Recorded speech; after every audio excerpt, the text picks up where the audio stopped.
さだか。もはや教えることは何もないな。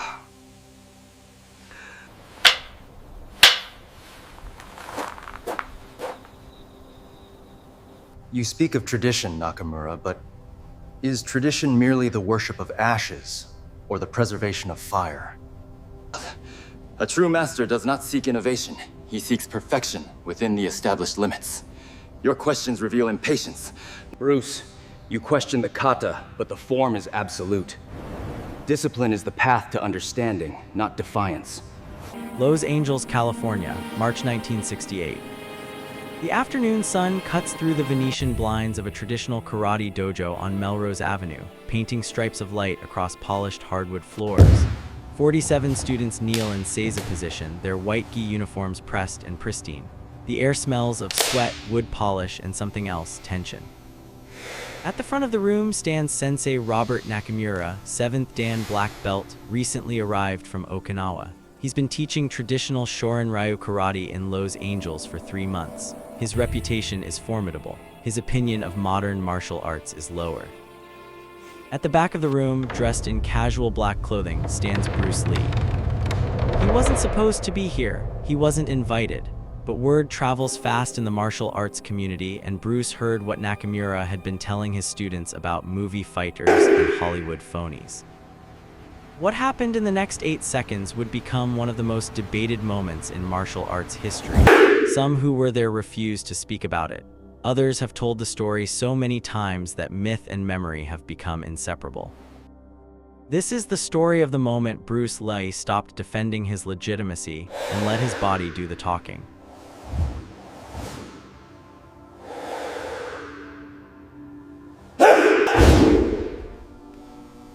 To understand what happened that March afternoon, you need to understand where Bruce Lee was in his life and what he was fighting against. By 1968, Bruce Lee was caught between two worlds, fully accepted by neither. In Hollywood, he was the Asian guy. He'd lost the lead role in the television series that would become Kung Fu, a show based on his own concept, because executives believed America wasn't ready for an Asian leading man. Instead, he'd been given a sidekick role in The Green Hornet, playing Kato, a character who spoke fewer than 50 words per episode. In the traditional martial arts community, the judgment was equally harsh but inverted. Here, Bruce wasn't Asian enough, or rather, he wasn't traditional enough.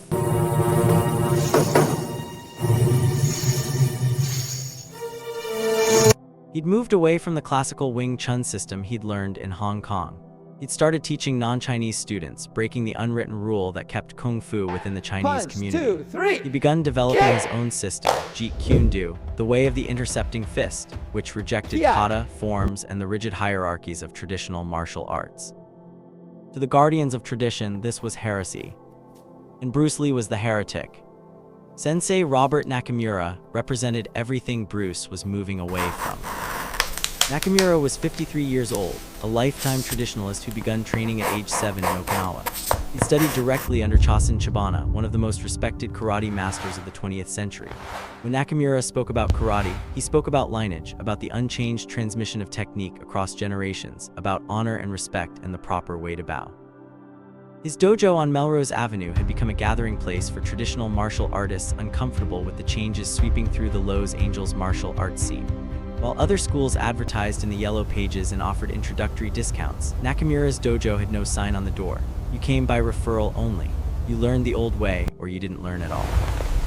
And in his classes, Nakamura had started making comments about the circus performers who used martial arts to get famous, about the actors who learned 5 moves and called themselves masters. True strength is not found in the breaking of wood, but in the stillness of the mind.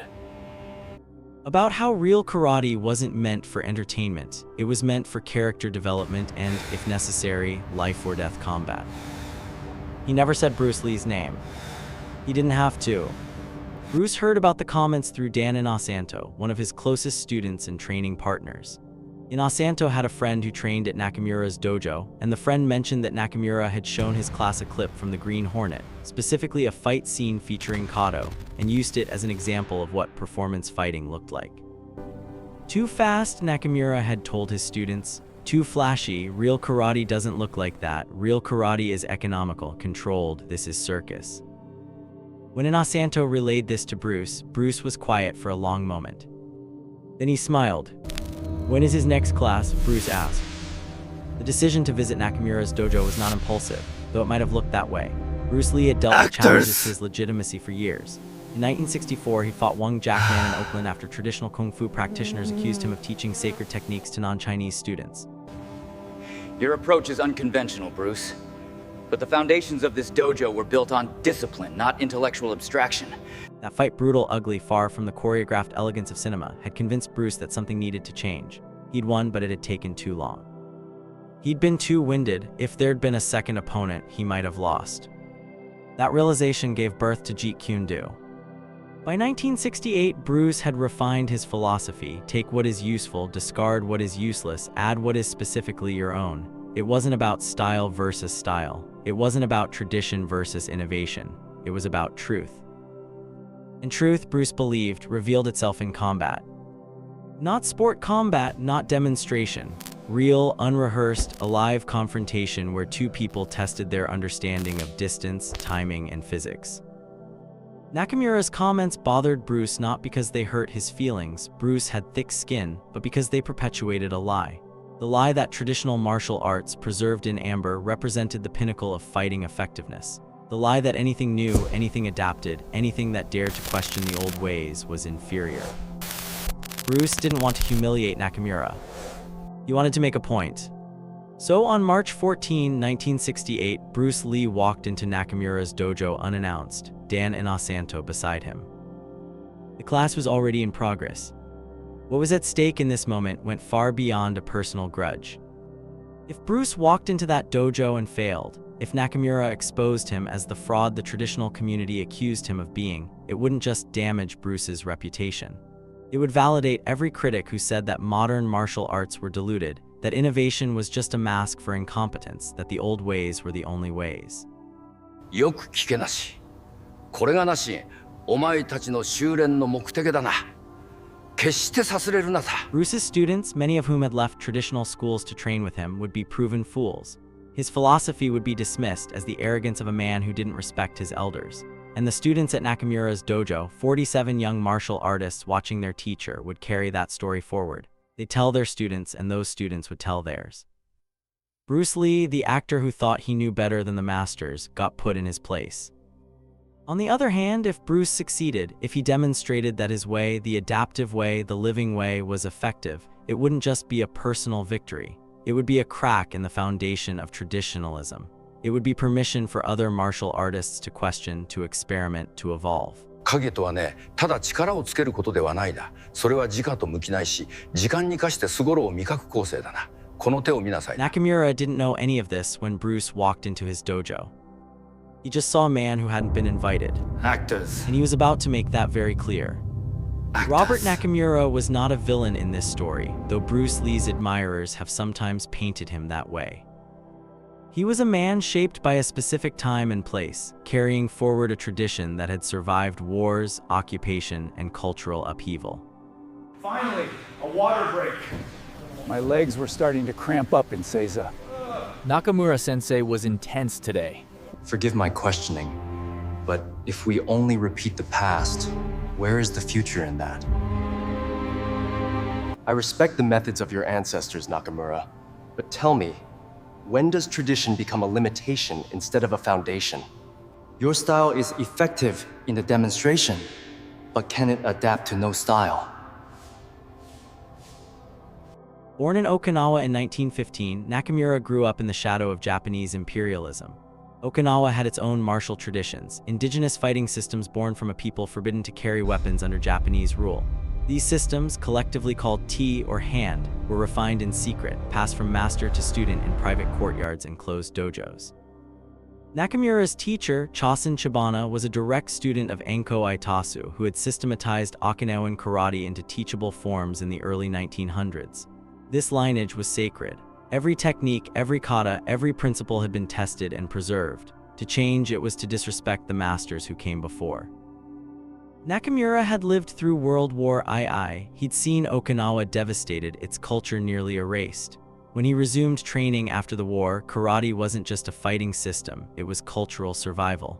Teaching it purely without compromise was an act of preservation. The path forward is rarely as clear as the path behind us.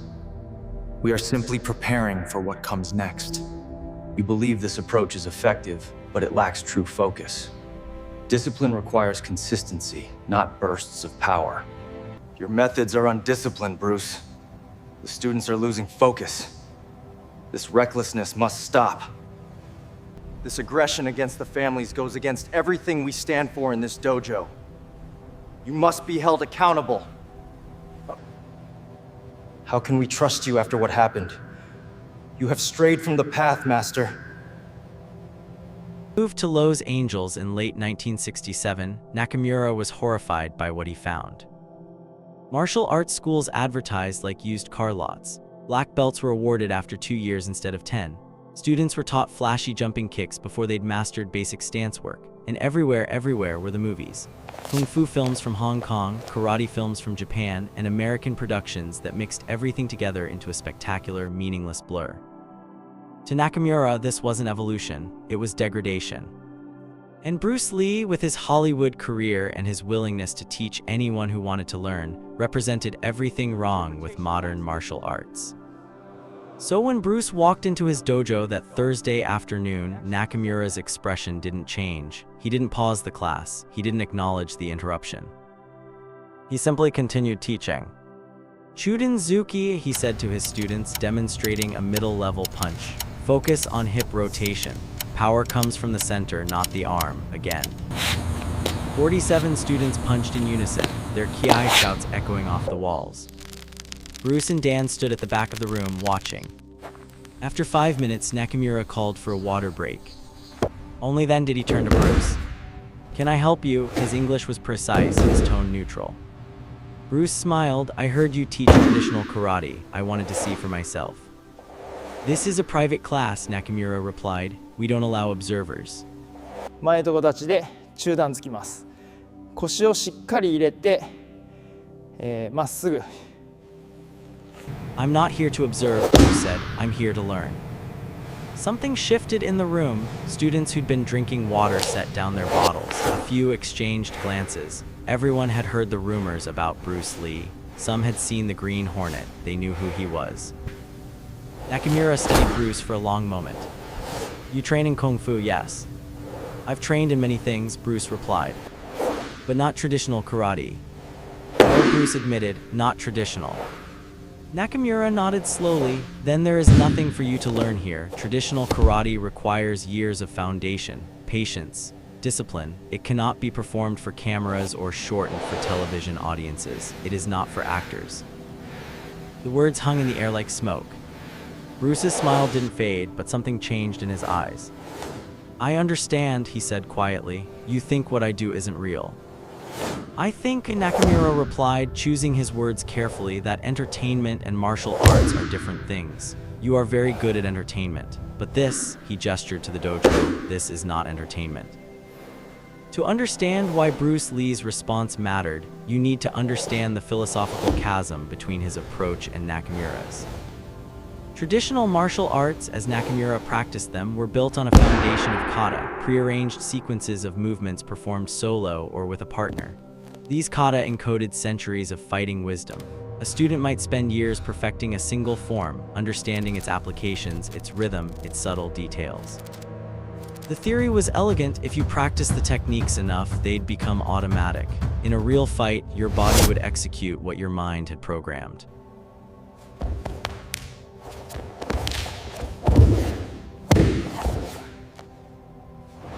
But not traditional karate. No, not traditional. Congratulations, everyone. Well done. Keep up the hard work, and we'll see you at the next level. But Bruce Lee had a problem with this theory.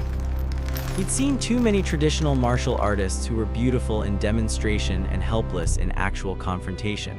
They could perform kata flawlessly but crumbled when someone punched them in the face unexpectedly. Their techniques were designed for cooperative partners, not resisting opponents.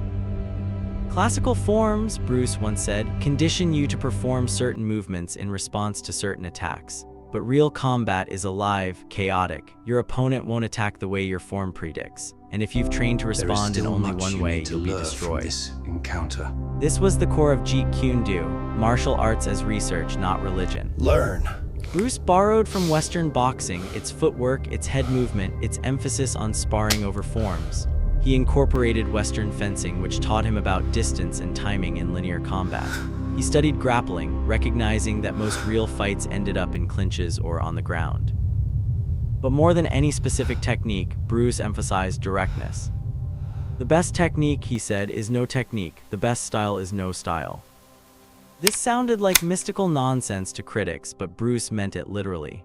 Prearranged techniques were too slow. In the time it took to chamber a traditional karate punch, pulling your fist back to your hip before striking, a trained boxer would have hit you 3 times.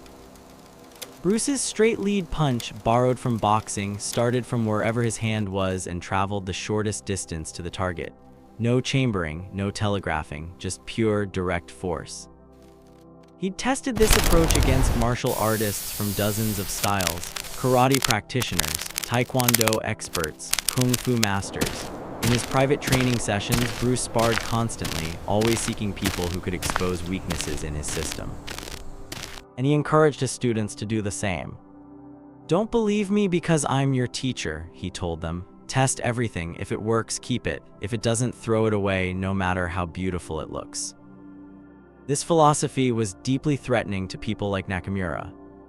Because if Bruce was right, if traditional forms and years of rigid training weren't necessary, then what did that say about the masters who dedicated their entire lives to those forms? What did it say about the sacrifices they'd made, the knuckles they'd broken on Makiwara striking posts, the decades of repetition? Were they wrong? Or worse, were they obsolete? The dojo was silent after Nakamura's comment about actors. Bruce stood at the back of the room, hands relaxed at his sides. His face showed no anger, no indignation. If anything, he looked curious. "May I ask you a question, Sensei?" Bruce said. Nakamura inclined his head slightly. "When you practice your kata," Bruce continued, "do you ever wonder if it would actually work against someone who wasn't cooperating, someone who wasn't following the script?" A few students shifted uncomfortably. This was the kind of question you didn't ask in a traditional dojo. "Kata is not for fighting," Nakamura replied. "Kata is for developing spirit, focus, and proper technique. Fighting is something else." "So your students train in fighting as well?" "We spar," Nakamura said, "with control, with respect."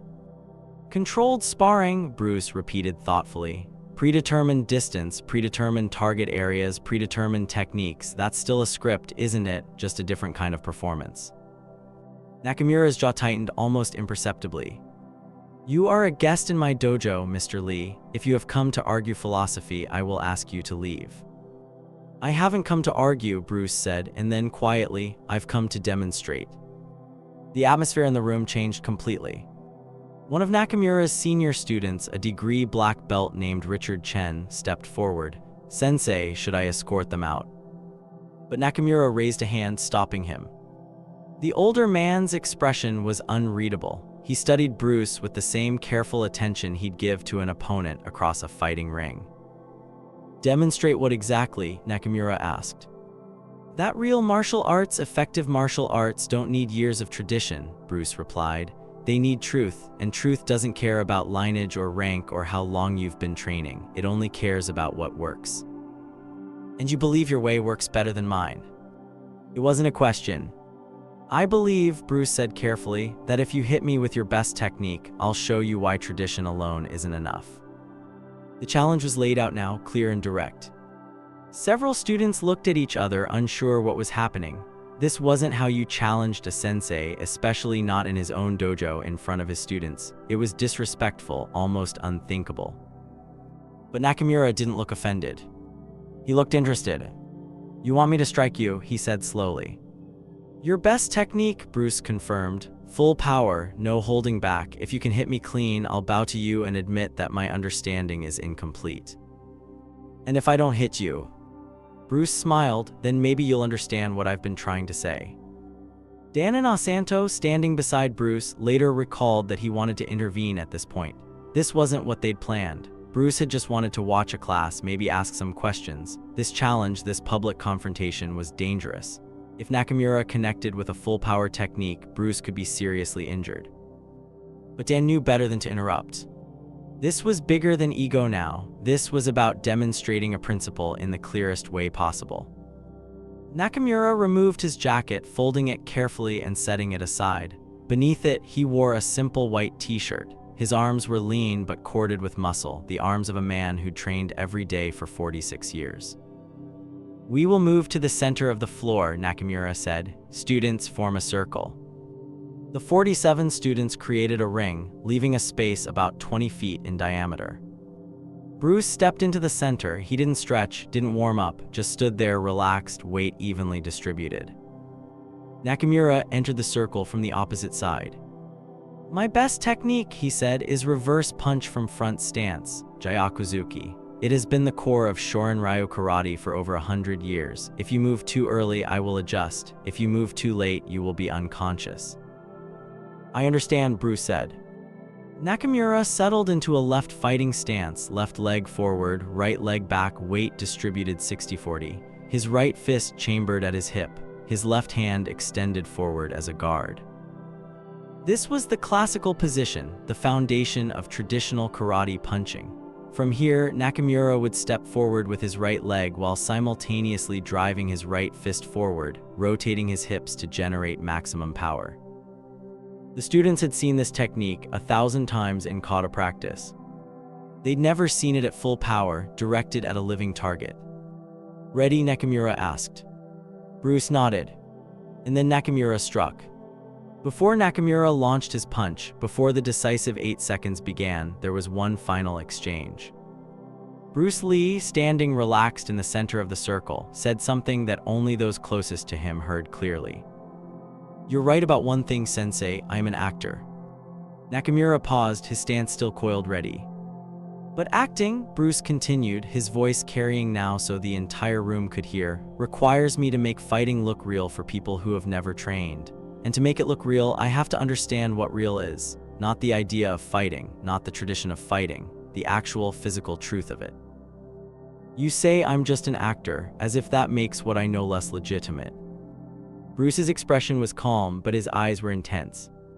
"So let me ask you this, what are you? Are you a fighter, or are you performing a 100-year-old dance and calling it combat?" That was the line that crossed from challenge into insult. That was the moment Nakamura's face hardened. "You will regret those words," Nakamura said quietly. "Perhaps," Bruce replied, "but only if you can reach me." Nakamura exploded forward. What happened next lasted 8 seconds. To the students watching, it seemed simultaneously faster and slower than that, the strange time dilation effect that occurs when you witness something your brain can't quite process in real time. Nakamura's technique was textbook perfect. His right leg drove forward powerfully, his hips rotating with the precision of 46 years of repetition. His right fist launched from his hip, accelerating through perfect alignment, wrist, elbow, shoulder, hip all driving force toward a single point, Bruce Lee's solar plexus. The punch was fast, dangerously fast. If it landed, it would have folded Bruce in half. But it didn't land. Bruce moved when Nakamura moved, not before, not after, perfect timing. But he didn't move backward, which is what most people would do when a punch comes at them. He didn't try to block, which is what traditional training would dictate. He moved forward. Specifically, he moved at a 45-degree angle to the right inside Nakamura's punching arc, into what's called in fencing the pocket, that dangerous space where two fighters are too close for full power techniques. As he moved, Bruce's left hand deflected Nakamura's punch just enough to take it offline. Not a block, a parry, minimal contact, maximum efficiency. And his right hand shot forward in the straight lead punch he'd spent years perfecting. The punch traveled maybe 8 inches. It stopped 3 inches from Nakamura's face. Bruce froze there, his fist extended, his body perfectly balanced.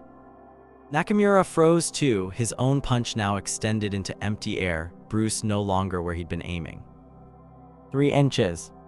That was the distance between contact and restraint, between demonstration and damage. Everyone in the room could see it. If Bruce had wanted to, he could have followed through, could have broken Nakamura's nose or worse. But he didn't. He just held the position, letting the reality sink in. Then slowly, Bruce withdrew his fist and stepped back. Again, he asked quietly. Nakamura's face was unreadable. He returned to his stance without a word.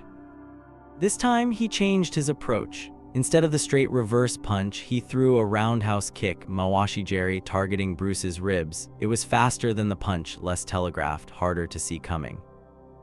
Bruce slipped it with a minimal weight shift, his hands never leaving guard position. The kick passed through the space where Bruce's body had been a fraction of a second earlier, missing by inches. Before Nakamura could fully retract the kick and reset, Bruce moved again. Same 45-degree angle, same straight punch, same 3-inch stopping distance. This time, his fist stopped just short of Nakamura's throat. Nakamura tried once more.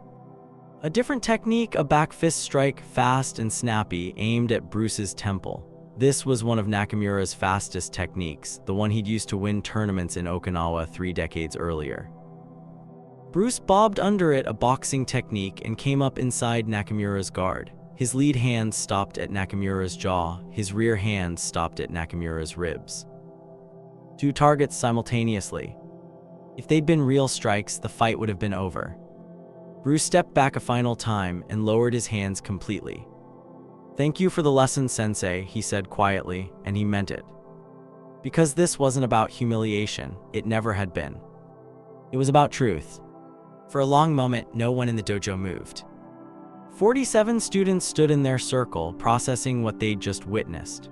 Their sensei, the man they'd come to learn from, the 7th Dan black belt with decades of experience, hadn't been able to touch Bruce Lee. Not once. Not even close. Nakamura stood in the center of the circle, his breathing steady, his expression controlled. But his eyes told a different story. They were the eyes of a man whose understanding of the world had just shifted. Richard Chen, the senior student who'd offered to escort Bruce out earlier, broke the silence. "Sensei, how did he?" Nakamura raised a hand, silencing him. Then slowly, the older man turned to Bruce. "Where did you learn to move like that?" Nakamura asked. His voice wasn't hostile, it was genuinely curious.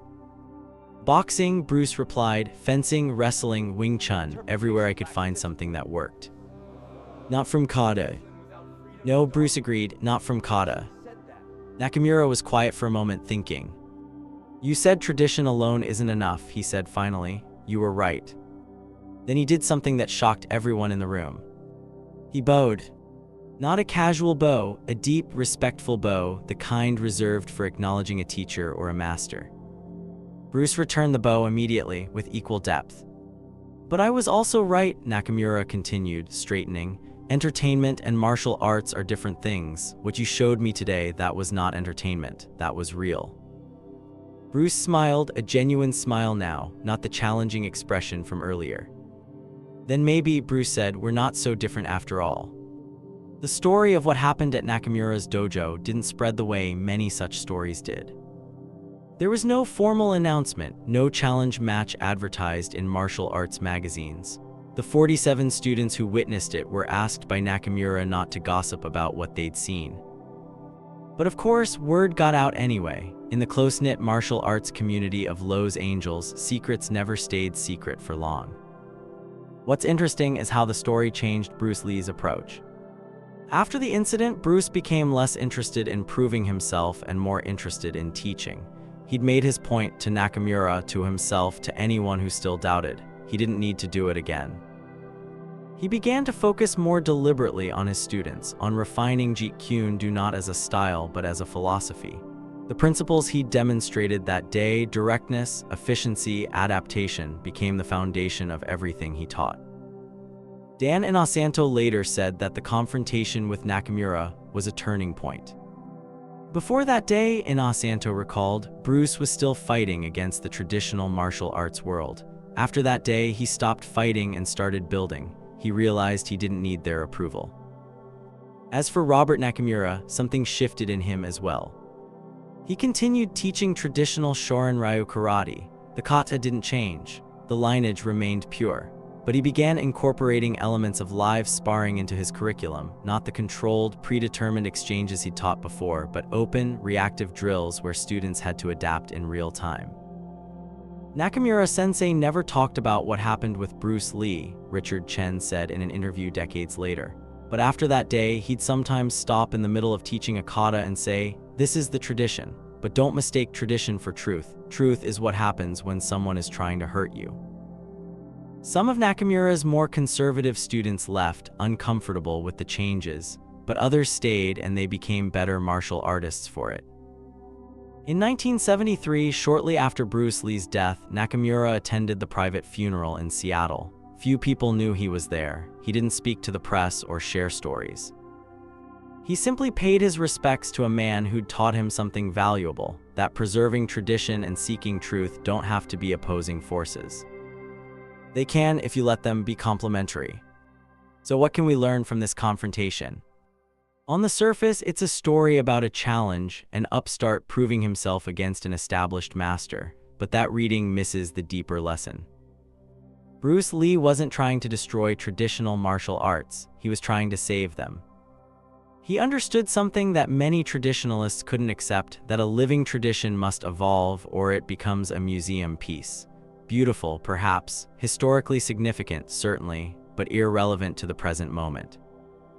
The martial arts that survive are the ones that adapt. Boxing has evolved continuously over centuries, incorporating new training methods, new strategic insights. Wrestling has ancient roots but modern applications. Brazilian Jiu-Jitsu emerged by testing techniques in live competition and ruthlessly discarding anything that didn't work. These arts remain relevant because they remain honest. They test themselves against reality. Bruce's philosophy wasn't tradition is bad. It was tradition without questioning becomes dogma. And dogma in a discipline designed around effectiveness is dangerous. Absorb what is useful, Bruce said famously. Discard what is useless. Add what is specifically your own. That last part, add what is specifically your own, is crucial. Bruce wasn't telling people to copy him, he was telling them to think for themselves, to test, to experiment, to become researchers of their own potential.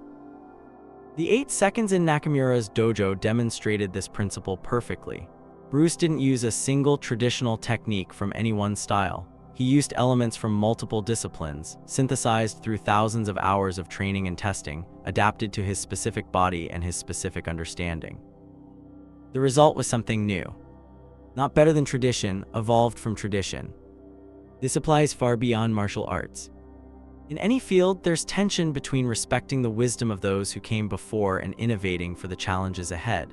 The key is recognizing that these aren't opposites. The best innovators are almost always deeply knowledgeable about tradition. They know what came before because they need to understand what they're building on and what they're moving beyond. Bruce Lee studied Wing Chun for years before he adapted it. He didn't reject his teacher Yip Man's wisdom, he built on it. The question isn't tradition or innovation. The question is, how do I honor what works from the past while remaining open to what works in the present? Los Angeles, California, March 1968. In a dojo on Melrose Avenue, a man who was called just an actor demonstrated something profound, that titles and credentials and years of experience matter less than honest, tested understanding. That day changed both men, the challenger and the challenged. It changed the students who witnessed it. And in a small but significant way, it changed the trajectory of martial arts in America, accelerating a conversation about effectiveness versus tradition that continues to this day. The lesson from that 8-second moment isn't about who won or who lost. It's about being willing to test your understanding against reality, even when reality might prove you wrong. Especially when it might prove you wrong. Because that willingness, that openness to being corrected by truth rather than comforted by tradition, is the only way any discipline stays alive. Bruce Lee once said, "Knowing is not enough, we must apply. Willing is not enough, we must do." In 8 seconds, he did exactly that. And the echo of that moment continues 56 years later in every martial artist who asks not what's the traditional way, but what's the true way. The answer, as always, is found not in talking, but in testing.